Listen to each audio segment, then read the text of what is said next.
বন্ধুরা, এই মুহূর্তে সুখবর। আইসিডিএস কর্মী সহায়িকাদের জন্য অঙ্গনওয়াড়িদের পক্ষে রায়। হ্যাঁ, এই মুহূর্তে ডিভিশন বেঞ্চের নতুন একটি নির্দেশ। গ্র্যাচুইটির নতুন অর্থ ভোটের আগে ঐতিহাসিক রায় কি দিয়েছে জানতে পারবেন এই ভিডিওটির মাধ্যমে।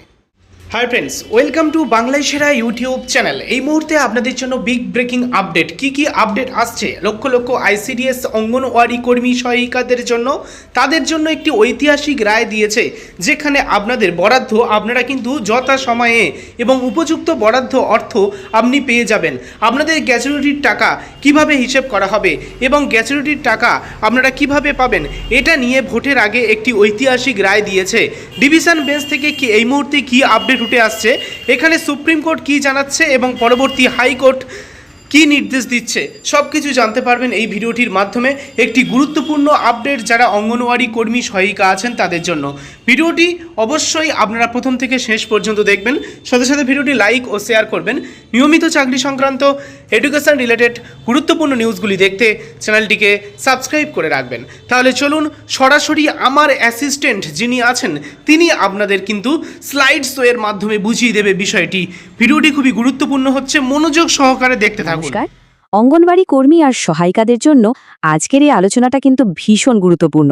আমরা কথা বলবো গ্র্যাচুইটি নিয়ে, মানে আপনাদের বহু বছরের পরিশ্রমের পর যে আইনি অধিকারটা পাওনা হয় সেটা নিয়ে।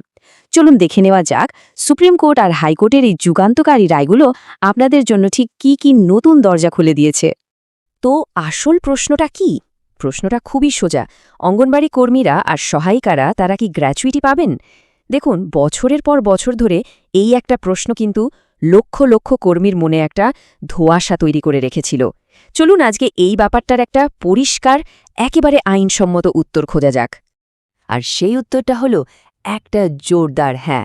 আমাদের দেশের সর্বোচ্চ আদালত মানে সুপ্রিম কোর্ট একটা ঐতিহাসিক রায়ে একদম পরিষ্কার করে দিয়েছে যে অঙ্গনবাড়ি কর্মী এবং সহায়িকারা গ্র্যাচুইটি পাওয়ার 100% অধিকারী।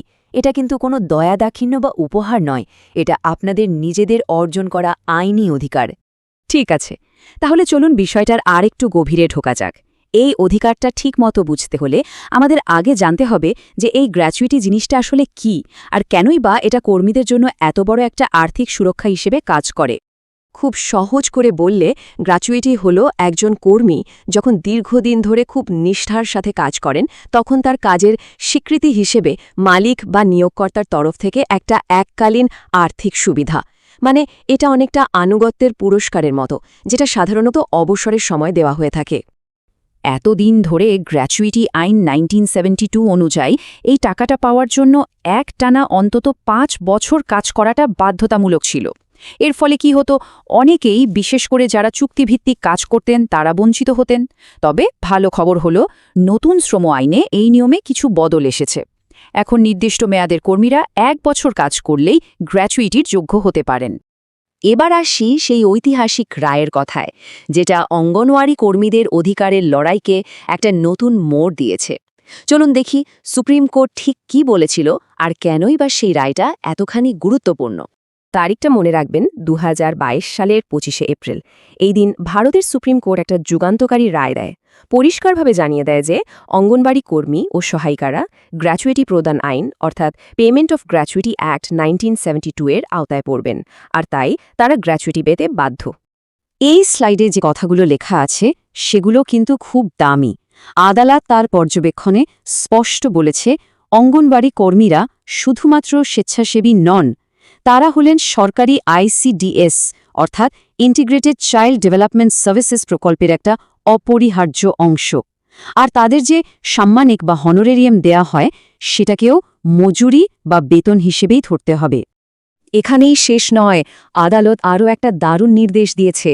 যদি কোনো কর্মীর গ্র্যাচুইটির টাকা বকেয়া পড়ে থাকে, তাহলে তার অবসরের দিন থেকে সেই টাকার ওপর বছরে 10% হারে সরল সুদ দিতে হবে। এই নির্দেশের ফলে কর্মীরা যাতে সময় মতো তাদের ন্যায্য টাকাটা পেয়ে যান সেটা নিশ্চিত করা হয়েছে। সুপ্রিম কোর্টের এই রায়ের পর ত্রিপুরা হাইকোর্ট থেকেও আরও একটা খুব গুরুত্বপূর্ণ রায় আসে, যা এই অধিকারকে আরও মজবুত করেছে।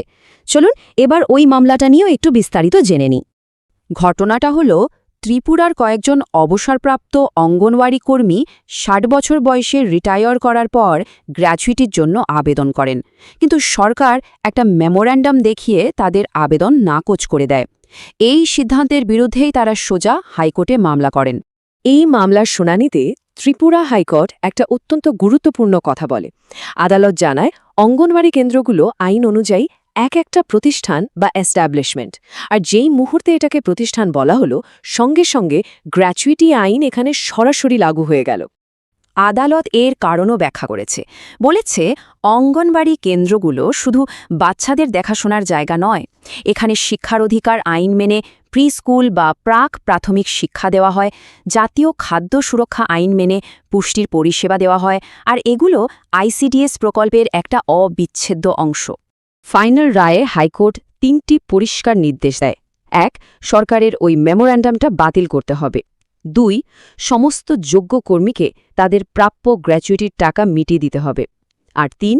ওই বকেয়া টাকার ওপর ৭% হারে সুদও দিতে হবে। বেশ, আইনগত অধিকার তো জানা গেল, কিন্তু এবার আসা যাক সবথেকে জরুরি আর কাজের কথায়। আপনি নিজে কিভাবে হিসেব করবেন যে আপনার ঠিক কত টাকা গ্র্যাচুইটি পাওনা হতে পারে? চলুন এর সহজ পদ্ধতিটা এবার দেখে নিই।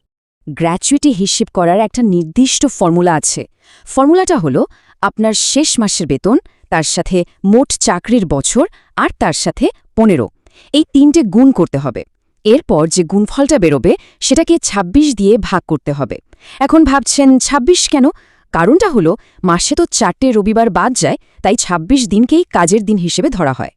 আসুন একটা উদাহরণ দিয়ে ব্যাপারটা আরও সহজে বুঝে নিই। ধরুন একজন কর্মীর শেষ মাসের বেতন ১০,০০০ টাকা, আর তিনি ২৫ বছর কাজ করেছেন। তাহলে ফর্মুলা অনুযায়ী তার গ্র্যাচুইটির পরিমাণ হবে প্রায় ১,৪৪,০০০ টাকার মতো।